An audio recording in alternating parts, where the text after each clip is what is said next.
नमस्कार, मैं हूं संजय शर्मा। आप देख रहे हैं 4 PM न्यूज नेटवर्क। अमेरिका की एक अदालत ने गौतम अडानी के खिलाफ वारंट जारी किया और भारत में भूचाल आ गया। पॉलिटिकल पार्टियों ने कहा कि अब तो मोदी जी के दोस्त फंस गए और भारतीय जनता पार्टी के पसीने आ गए।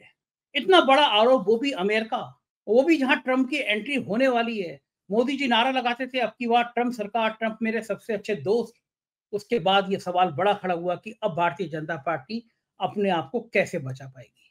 भारत का शेयर बाजार धड़ाम हो गया, अडानी के शेयर बहुत नीचे गिरे और आम रिटेलर जिनके छोटे छोटे शेयर थे उनको भी नुकसान उठाना पड़ा। मैंने भी बंधन बैंक, आईडीबीआई बैंक, इनके शेयर लिए थे, मुझे भी थोड़ा नुकसान हुआ है उन शेयरों में। जो लोग भी शेयर खरीदते हैं उनको नुकसान हुआ होगा, क्योंकि बाजार की एक बड़ी खबर थी। लेकिन अब इसका होगा क्या? क्या वाकई में अडानी समूह अब बहुत बड़े झटके में आ जाएगा? क्या कोई चारा बचेगा? भारतीय जनता पार्टी कैसे बचाव करेगी? ये सारी बातें हमने अभय दुबे जी से की हैं। हमने जानने की कोशिश करी है कि अमेरिका में ये जो आरोप लगे हैं, अगर मोदी जी चाहेंगे भी तो कैसे बचाव करेंगे। रोचक जानकारी है, चलते हैं सीधे अभय दुबे जी के पास, उनसे बातचीत करते हैं। आपसे रिक्वेस्ट करते हैं चैनल को सब्सक्राइब करना और ज्वाइन करना ना भूलें। चलिए सुनते हैं अभय दुबे जी की बातचीत। 4 PM न्यूज नेटवर्क में स्वागत है अभय दुबे जी आपका। अमेरिका की अदालत ने अडानी जी के वारंट जारी क्या किए, देश में हंगामा मच गया। नुकसान तो मेरा भी हुआ। मैंने अडानी के नहीं लिए थे शेयर, लेकिन आईडीबीआई बैंक, बंधन बैंक, इनके शेयर लिए थे। मुझे लगा कि बैंक बैंक ठीक रहता है, पैसा लगा दो ठीक रहता है, लेकिन धड़ाम हो गया। तो आज सुबह सुबह इन दोनों बैंकों के शेयर भी नीचे आ गए और बाजार क्रैश हो गया। और फिर पूरे देश में हल्ला मचा कि अब तो मोदी जी का चेहरा सामने आ गया और अडानी मोदी जी एक एक है, मतलब तरह तरह के हमले। इस पूरे कांड पे मैं ये प्रतिक्रिया जानना चाहता हूं आपसे कि जिस तरह से विपक्ष और विपक्ष एक दूसरे पे आरोप प्रत्यारोप कर रहे हैं, इसकी गूंज कहां तक जाएगी और क्या भविष्य देखते हैं आप इस कांड का? देखिए, अदानी के खिलाफ जब हिंडनबर्ग रिपोर्ट आई थी उसमें भारत के विपक्ष की कोई भूमिका नहीं थी। भारत के विपक्ष ने हिंडनबर्ग एजेंसी से नहीं कहा था कि आप रिसर्च एजेंसी हैं प्राइवेट, आप अदानी के खिलाफ एक हेराफेरी का आरोप लगाते हुए रिपोर्ट दीजिए।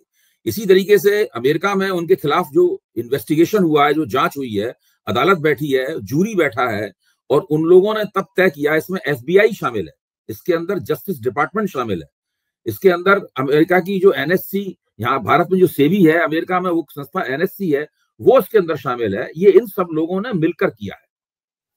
अडानी के ऊपर आरोप क्या है, इसको समझने की जरूरत है। अडानी के ऊपर आरोप यह है कि उन्होंने अमेरिका में बहुत सारे जो निवेशक हैं, उन निवेशकों को झांसा दिया, गुमराह किया, उनको प्रलोभन दिया कि अगर आप उनके बॉन्ड खरीदेंगे और उसमें निवेश करेंगे तो उनको बहुत ज्यादा फायदा होगा।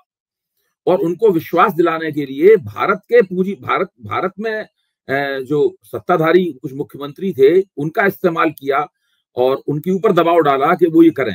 इस तरीके से वो रिश्वतें भारत में दी गई हैं, बड़े पैमाने पर हजारों करोड़ रुपए की रिश्वतें हैं।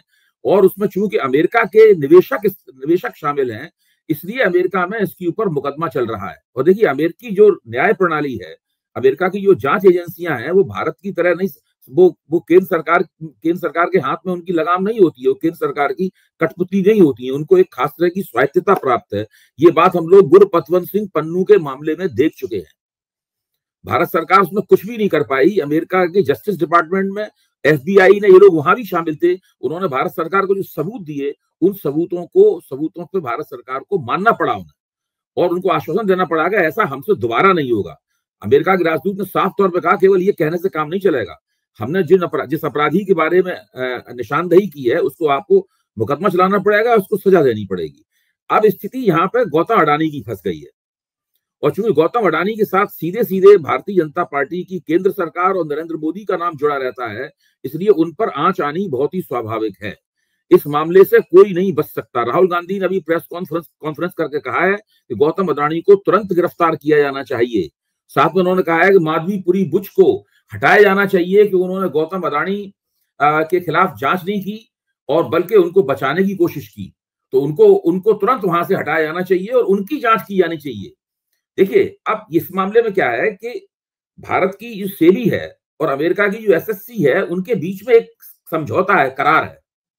उस करार के तहत उन्होंने वहां पर जो आरोप लगाया है, उस आरोप की जांच यहां पर सेबी को स्वतः स्फूर्त तरीके से करनी होगी।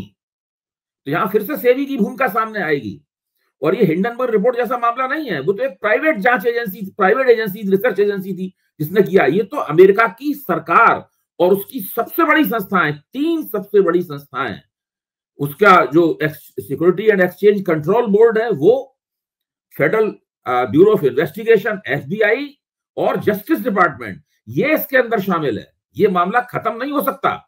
इस मामले में यहाँ सोशल मीडिया पे ये कह के साजिश की जा रही है, साजिश की जा रही है, जो नया संसद का सत्र आ रहा है उस सत्र को प्रभावित करने की साजिश की जा रही है। इस प्रकार की बातें करने से कुछ नहीं होगा।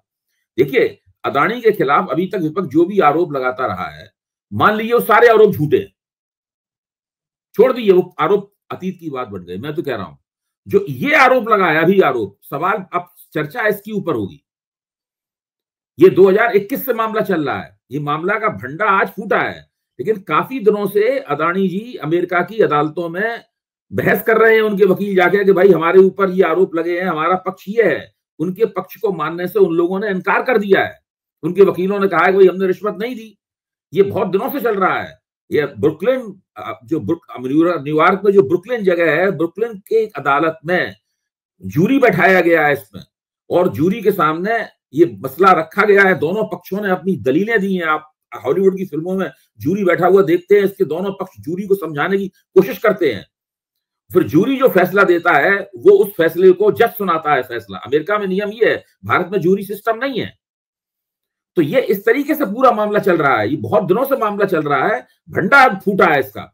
और उन लोगों के पास दस्तावेजी प्रमाण है, उन लोगों के पास पावर पॉइंट प्रेजेंटेशन है, उनके पास एक्सेल शीट्स के रिकॉर्ड हैं। उन तमाम रिकॉर्ड्स के बेसिस के आधार पे अदालत इस निर्णय पर पहुंची है कि उन्होंने गौतम अदानी के खिलाफ वारंट निकाल दिया है।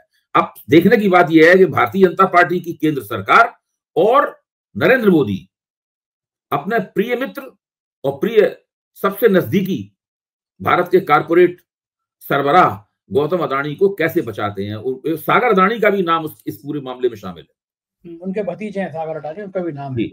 जी। अब आपको क्या लगता है कि अब मोदी जी के पास में चारा क्या बचा है, या किस तरह वो बचाएंगे, या क्या? अभी मैं जो मालवीय जी हैं, जो उनके आईटी सेल के इंचार्ज हैं, उनको सुन रहा था। तो उनकी कोशिश गौतम अदानी को बचाने की नहीं थी। उनकी पूरी कोशिश ये थी कि वो केंद्र सरकार को किस तरह से हमले से बचाएं। तो वो ये साबित करने की कोशिश कर रहे थे कि गौतम अदानी ने ये फलानी जगह प्रस्ताव किया, या कांग्रेस के जमाने में किया था, ये भी कांग्रेस के जमाने में किया था, ये भी मनमोहन सिंह के जमाने में किया था, ऑस्ट्रेलिया में भी वहां, ये पूरा तथ्य आंकड़े दे रहे थे। प्रश्न इस बात का नहीं है कि पहले क्या हुआ था। देखिए, मैं इस बात पर जोर देकर कह रहा हूं 4 PM के मंच पे, गौतम अदानी के खिलाफ जो भी आरोप, बहुत से आरोप लगते रहे।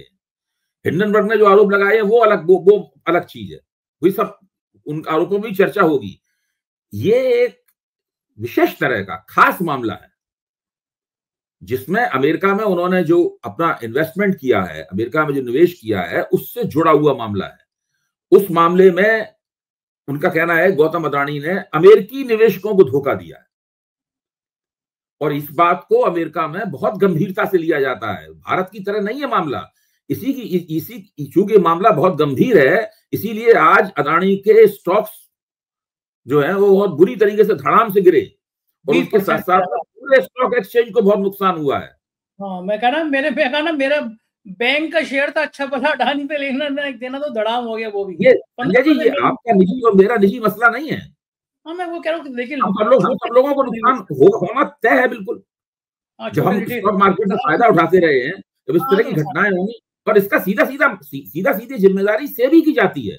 ये सेबी की जिम्मेदारी है कि वो जो स्टॉक मार्केट में जो व्यापार होता है, जो लेन देन होता है, जो खरीद फरोख्त होती है, उस खरीद फरोख्त में इनसाइडर ट्रेडिंग ना हो, हेर फेर ना हो, कोई आदमी अपना पैसा पंप करके किसी स्टॉक की कीमत बहुत ज्यादा ना बढ़ाए, जो अदानी के सारे आरोप लगते रहे। देखिए, और आप ये देखिए कि देश के 5 बड़े पूंजीपति घराने हैं। एक है गौतम अदानी घराना, दूसरा है मुकेश अंबानी घराना, तीसरा है रतन टाटा का घराना, चौथा है आदित्य बिरला का घराना, और 5वां है सुनील भारती का घराना। ये 5 बड़े घराने हैं। इन 5 बड़े घरानों में गौतम अदानी को छोड़ के किसी के ऊपर आरोप लगा, आपको याद है? अंबानी पे जरूर लगे हैं अलग अलग तरह के, लेकिन बाकी नहीं, वो पहले लगे हैं, अभी कोई आरोप नहीं लगा है, वो पहले की बात है। इंदिरा गांधी जब प्रधानमंत्री थी, जब विश्वनाथ प्रताप सिंह वित्त मंत्री थे, बाद में प्रधानमंत्री हुए, उस जमाने की बात आप कह रहे हैं, तब धीरू भाई अंबानी थे। लेकिन अभी नरेंद्र मोदी जब से पिछले 10 साल की राजनीति को याद कीजिए, जितने भी आरोप लगे हैं, विवाद के केंद्र में एक ही नाम रहा है, एक ही हस्ती रही है, वो है गौतम अदानी की हस्ती। अच्छा, क्यों रहे हैं वो, कारण क्या है इसका? अंबानी ने उसका एक बहुत बड़ा कारण है, जो मैंने प्रोफेसर अरुण कुमार से बातचीत करके और उनके लेखों को पढ़ के समझा। मैं कोई अर्थशास्त्री नहीं हूं, समझने की कोशिश करता हूं। गौतम अदानी, आप किसी जनता किसी व्यक्ति से पूछेंगे गौतम अदानी क्या व्यापार करते हैं, लोग बता ही नहीं पाएंगे आपको। भाई रिलायंस वाले पूछो, भाई जियो इनका है, आप कहेंगे बिमल इनका है, ये बता देंगे। वो सुनील भारती के लिए बता देंगे भाई इनका एयरटेल है। आदित्य बिरला के तो बहुत सारे हैं वो ब्रांड, उनको बता देंगे। टाटा के तो जाने कितने ब्रांड हैं, टाटा की तो कारें बनती हैं। अदानी कुछ बनाते नहीं, अदानी कुछ बनाते नहीं है, अदानी का कोई ब्रांड नहीं है। लोग कहते हैं शायद फॉर्च्यून तेल जो है वो शायद अदानी का ब्रांड है, वो भी उन्होंने बाद में खराब लिया होगा। हाँ, लेकिन वो कोई ऐसी आमतौर पे है ये कि अदानी अपने ब्रांड्स के लिए नहीं जाने जाते। भारत की आम जनता को अदानी कोई चीज बना के बेचते नहीं है। वो कार नहीं बेच रहे, स्कूटर नहीं बेच रहे, ये सब कुछ नहीं बेच रहे। वो कनेक्शन नहीं बेच रहे, इंटरनेट का कुछ नहीं बेच रहे, वो टीवी नहीं बेच रहे, कुछ नहीं। वो क्या बेचते हैं? वो बेचते कुछ नहीं है। वो सरकार की मदद से, हाँ, सरकार की मदद से बड़ी बड़ी जो संपत्तियां होती हैं उनका अधिग्रहण करते हैं। एयरपोर्ट का अधिग्रहण करते हैं, वो गोदी का अधिग्रहण करते हैं, वो बिजली घर का अधिग्रहण करते हैं, वो बिजली बांटने का जो व्यापार है उसका अधिग्रहण करते हैं। मीडिया का भी अधिग्रहण कर लेते हैं, एनडीटीवी खरीद लिया। हाँ, मतलब वो तो अलग बात, मेरे कह रहे हैं ये बहुत छोटी चीज है, एनडीटीवी की बात कर रहे हैं, कुछ नहीं है वो तो मामला। ये करते हैं, ये वो सरकार की मदद से करते हैं। सरकार होता कैसे, मान लीजिए मुंबई एयरपोर्ट है, मुंबई एयरपोर्ट का प्रबंधन किसके हाथ में जाएगा, इसके लिए टेंडर आया। वो टेंडर में अदानी जी ने भी टेंडर भरा, जीएमआर ने भी टेंडर भरा, और भी 3-4 कंपनियों ने टेंडर भरा। तो बाकी कंपनियों को प्रतियोगिता के मैदान से हटाने के लिए जो अदानी जी सरकार की मदद लेते हैं, और सरकार उनके ऊपर छापे डलवाकर, उनके वारंट निकलवाकर, उनको ईडी उनके पीछे लगाकर, इनकम टैक्स पीछे लगाकर, सीबीआई पीछे लगाकर उनको इतना डरा धमका देती है, सोचते कौन झंझट में पड़े, लेने के देने पड़ जाएंगे, ले लेने दो उसको एयरपोर्ट। फिर जैसे ही उनको एयरपोर्ट मिलता है वो उसकी प्राइसिंग बढ़ा देते हैं और अपने प्रॉफिटों को डबल कर देते हैं। मैं आपको बहुत छोटी बात, मैं तो मध्यवर्गीय व्यक्ति हूँ, छोटी बात ही बोलूंगा, मुझे तो करोड़ों अरबों की बात संख्या आती नहीं है। अदानी ने जब मुंबई एयरपोर्ट लिया, उससे पहले जब मैं मुंबई जाता था तो वहां जब टैक्सी करता था, वो टैक्सी मुझे सस्ती पड़ती थी। अदानी के आने के बाद में वो टैक्सी महंगी पड़ने लगी। तो मैंने पूछा भाई टैक्सी इतनी महंगी क्यों हो रही है? जब से अदानी जी आ गए हैं, सर जो पार्किंग चार्ज है वो बहुत ज्यादा बढ़ा दिया गया है, अब हम पार्किंग चार्ज तो आप ही से वसूल करेंगे। मतलब मैं बहुत छोटी सी बात बता रहा हूँ, मामला कुछ और बहुत बड़ा है, हमारी औकात से बाहर का मामला है। मेरी कोई औकात ही नहीं है, मैं तो छोटे छोटे पैसे जोड़ के अपनी जिंदगी चलाता हूँ। अदानी जी का मामला कुछ और है। अच्छा, आपको क्या लगता है, अडानी इस बार फंस गए, नहीं निकल पाएंगे, या इस बार भी कोई रास्ता मोदी जी निकाल देंगे? देखिए, मैं ये भविष्यवाणी में कैसे कर सकता हूं कि वो फंस गए, नहीं निकल पाएंगे? उनके साथ भारत सरकार खड़ी हुई है। अदानी के बचाव में कोई छोटी मोटी चीज नहीं खड़ी हुई है। भारत का अभी पिछले 40-50 इंदिरा गांधी के बाद का सबसे शक्तिशाली प्रधानमंत्री खड़ा हुआ है, जिसके उससे निजी संबंध है। वो कब से, देखिए केशुभाई पटेल भी तो गुजरात के मुख्यमंत्री रहे हैं बीजेपी के। केशुभाई पटेल का अदानी से कोई संबंधों की चर्चा हुई है आज तक कभी? क्या ये विशेष रूप से नरेंद्र मोदी वाला मामला है। हाँ, जबकि मुद्रा पोर्ट तो कांग्रेस के टाइम में मिला था, तब भी चर्चा नहीं हुई थी। नहीं, मेरा कहना है कि अदानी का बहुत सारा विकास कांग्रेस के जमाने में हुआ है, यही तो वो मालवीय जी बता रहे थे अभी टीवी के ऊपर। लेकिन कभी भी उस जमाने में ये आरोप नहीं लगा कि कांग्रेस ने इनके प्रतियोगियों के ऊपर छापे पड़वाए हैं ताकि उनको ठेके मिल सके, ताकि उनको प्रबंधन का कॉन्ट्रैक्ट मिल सके। ये नहीं कभी हुआ है। अच्छा, अगर एक और बात आप बीजेपी वाले कह रहे हैं कि भाई छत्तीसगढ़ में तो कांग्रेस की सरकार थी, आंध्र प्रदेश में तो वाईएसआर रेड्डी की सरकार थी, बीजेपी की सरकार तो कहीं थी नहीं जहां जो आरोप के दायरे में आता। ये बात तो बहुत अजीब सी है। जैसे मान लीजिए मैं किसी राज्य का प्रधानमंत्री हूं, मुख्यमंत्री हूं किसी राज्य का, अदानी जी मेरे पास आते हैं कि मैं आपके राज्य में 1000 करोड़ रुपए का निवेश करूंगा, तो मैं मना कर दूंगा? मैं कहूँ नहीं, आप जरूर कीजिए, हाँ अच्छा, अब अदानी जी ने कहीं बेईमानी की है तो हम जो जिम्मेदार कैसे हो गए उसमें? अगर हमारी जिम्मेदारी उसमें है तो वो उस मुख्यमंत्री को भी फंसना चाहिए, चाहे वो भूपेश बघेल हो, चाहे वो कमलनाथ हो, चाहे वो अशोक गहलोत हो, चाहे वो वाईएस राजशेखर रेड्डी हो, कोई भी हो, मतलब सबको उसमें फंसना चाहिए। अगर कोई किसी ने केवल निवेश करवाया है तो उसकी कोई जिम्मेदारी, ऐसी बात रही कि हम एमबीए करके घूम रहे हैं, हमको अदानी कंपनी में नौकरी मिल गई है, अदानी जी के ऊपर आरोप अमेरिका में लगा है, हम थोड़ा जिम्मेदार है उसके लिए जो एमबीए वहां पर नौकरी कर रहा है उसके लिए। इसमें देखना यह है कि ये सब जो होता है केवल एक ही व्यक्ति का नाम बार बार क्यों आता है, क्यों आता है? अब तो ये तो केवल भारत के, भाई ये राहुल गांधी की या शरद पवार तो उनके समर्थन में है, विपक्ष उसकी साजिश थोड़ी ना है। अमेरिका के जस्टिस डिपार्टमेंट ने, फेडरल ब्यूरो ऑफ इन्वेस्टिगेशन ने, अमेरिका का जो सिक्योरिटी, जो एक्सचेंज बोर्ड की रेगुलेटर संस्था है, उसने, अमेरिका की ब्रुकलिन स्थित अदालत ने, उस अदालत में बैठे हुए जूरी ने, उन्होंने ये आरोप लगाया है, वहां से ये बात निकल के आई है। भारत के टीवी पे आप कितनी भी कलाबाजियां खाते रहिए, उनको कितना भी बचाते रहिए, उससे बात बनेगी नहीं। अब यहाँ पे जो जिस बंदे का, विकास यादव का वहां वारंट निकाला गया विकास यादव का, उस विकास यादव के बारे में तो सोशल मीडिया अब चल रहा है, उससे बड़ा देशभक्त तो आज तक पैदा ही नहीं हुआ है। शहीद भगत सिंह के बाद वही हुआ है विकास यादव पैदा। उनका चेहरा दिखा के लिखा जाता है, कितना मासूम चेहरा है, भलाई इसके ऊपर हत्या के आरोप लग रहे हैं। तो इससे वो अमेरिका का जो वारंट निकला है वो प्रभावित नहीं होगा ना, वहां की जज मैनेज होंगे है ना। यहाँ पे आप यहाँ से मैनेज कर ही नहीं सकते। मामला तो एक ऐसी जगह पे है जहां पे मोदी जी का आदेश नहीं चलता है। अच्छा, उसके वारंट का क्या होगा फिर? वो वारंट लेके यहाँ तामील कराने इंडिया में आएंगे? किनका वारंट क्या होगा? किसका? अडानी जी वाले वारंट का। अब देखिए मामला किस तरीके से आगे बढ़ता है। अभी तो पता नहीं, विकास यादव के वारंट के बारे में तो मैं कह सकता हूं कि उनके उस वारंट के जरिए विकास यादव का एक्स्ट्राडाइशन ना करना पड़े, उसका प्रत्यार्पण ना करना पड़े, इसके लिए भारत सरकार ने यहाँ दांव खेला। विकास यादव की गिरफ्तारी एक मुकदमे में करा दी गई, गिरफ्तारी में 3 महीने में जेल में भी रहा वो, उसके बाद जमानत दे दी गई उसको। अब वो जमानत में कहीं अज्ञात जगह भाग रहा है। अब नियम ये है कि हमारे यहाँ उसको मुकदमा चल रहा है, हम आप क्या नहीं भेज सकते। तो आप मतलब क्या फिर यहाँ पे रॉ के एजेंट को प्रत्यार्पण से भारत सरकार ने इस तरीके से बचा लिया। यहाँ पे अडानी जी पे भी मुकदमा चलाना पड़ेगा जिससे क्या होगा? अडानी जी तो विकास यादव नहीं है। विकास यादव ऐसे करोड़ों लोग अडानी जी में घुस जाएंगे। अच्छा, आज मोदी जी का थोड़ा ब्लड प्रेशर बढ़ा होगा ये सब देखने के बाद? थोड़ा मोदी जी का तापमान नहीं, पूरी भारतीय जनता पार्टी सत्ते में है, सारे प्रवक्ताओं के चेहरे उतरे हुए हैं, किसी की कुछ समझ में नहीं आ रहा है कैसे बचाव करें, क्या करें।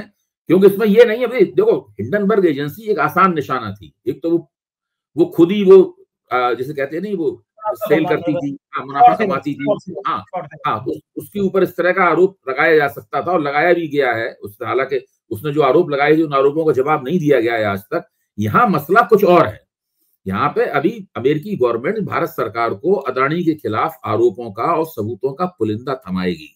जो विकास यादव और वो जो बंदा वहां पकड़ा गया है, मैं उसका नाम भूल रहा हूँ, जिसको चेकोस्लोवाकिया से गिरफ्तार किया गया था, जो जेल में मुकदमे का इंतजार कर रहा है, ऐसे ही इनके खिलाफ आरोपों का पुलिंदा थमाएगी। फिर देखें उस पुलिंदे के जवाब में क्या कहते हैं। विकास यादव और उस बंदे के खिलाफ जो आरोप लगाए गए थे वो भारत सरकार ने स्वीकार कर लिए। यही वो एजेंसियां हैं, इसमें भी जस्टिस डिपार्टमेंट और एफबीआई इन्वॉल्व है, इसमें भी जस्टिस डिपार्टमेंट और एफबीआई इन्वॉल्व है। इसमें तीसरी एक बड़ी ताकत भी इन्वॉल्व हो गई है, वो अमेरिका की जो रेगुलेटर है स्टॉक एक्सचेंज की, वो माधवीपुरी बुद्ध जैसे किसी नेता के, किसी चेयरमैन के नेतृत्व में नहीं चल रही है वो। अच्छा अभय जी, अगर यही बम जो है 2 दिन पहले फूट गया होता, 19 तारीख को फूट गया होता, तो महाराष्ट्र झारखंड में कोई असर पड़ता है? नहीं, देखिए ये चीजें तुरंत चुनावी मसला नहीं बनती। मैं नहीं मानता हूं, इसमें विपक्ष खूब हंगामा करता, लेकिन मैं नहीं मानता हूं इससे अचानक भाजपा को वोट देने वाला कुछ लोग, कुछ गिने चुने लोगों को छोड़ के वो अचानक वो कांग्रेस को वोट देने लगते। नहीं, इस तरह नहीं होता है। ये चीजें धीरे धीरे करके लोगों के दिमाग में पहुंचती हैं। बहुत इसका जो राजनीतिक फलितार्थ होते हैं ये देर में निकल के आते हैं। अभी तक अदानी के मसले का नुकसान नरेंद्र मोदी और भाजपा को नहीं उठाना पड़ा इतने आरोप लगने के बावजूद, लेकिन कोई गारंटी नहीं है कि आगे भी नहीं उठाना पड़ेगा। इस जो मसला अब उठाया, कि आपको लगता है ये मसला राजनीतिक तौर पे नुकसान पहुंचा पाएगा? अगर मान लीजिए अमेरिका अपनी बात पे अटल हो गया तो अडानी जी को तो वहां पे उसके खिलाफ कानूनी कार्रवाई हो जाएगी, वहां पे उनको भुगतना पड़ेगा। तो इसका पॉलिटिकल नुकसान बीजेपी को होगा। बिल्कुल, या तो बीजेपी उनसे अपने आप को अलग करेगी। भाई बीजेपी उनका काम, हम बीजेपी और नरेंद्र मोदी कहना पड़ेगा हमसे कोई मतलब नहीं, ये अपना देखें। नरेंद्र मोदी कह पाएंगे ऐसा?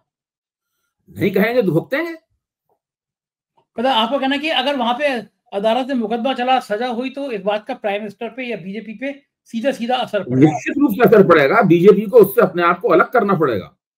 अरे जिस हिसाब से अडानी ट्रंप जो है, ट्रंप सरकार जो है वो भारत के पोजीशन के साथ मिली हुई है, साजिश कर रही है मोदी जी के खिलाफ। वो तो होगा नहीं। वो तो होगा नहीं। अच्छा, वो जो मोदी जी भी बड़ा देखिए, मामला अभी शुरू हुआ है, अभी तो मामला शुरू हुआ है। अभी तो मैंने जितनी बातें कही हैं ये तो टिप ऑफ द आइसबर्ग है। बिल्कुल ठीक बात है कि ये जो है, ये जो चीजें हैं, ये तो टिप ऑफ द आइसबर्ग है। बिल्कुल ठीक बात है। धीरे धीरे करके मामला और सामने आएगा। अब कल अभी अमेरिका में सवेरा हुआ होगा। देखिए, अमेरिका में इस वक्त सवेरा हुआ होगा। अभी तो दिन भर जो घटित होगा वो हम लोगों को कल दिन में पता चलेगा। हाँ, 24 घंटे का अंतर है अमेरिका। फिर करेंगे प्रोग्राम हम लोग। बहुत बहुत शुक्रिया अभय जी, आपने इतनी सारी बातचीत करी, आभार, थैंक यू। ये थे अभय दुबे जी, और आपने विस्तार से सुना कि किस तरह भारत का बाजार, किस तरह भारत की राजनीति अडानी के ऊपर लगे इन आरोपों के बाद प्रभावित होगी। उसको यकीन है ये बातचीत आपको पसंद आई होगी। अपनी राय से अवगत कराइएगा, चैनल को प्यार कीजिएगा। थैंक यू, शुक्रिया।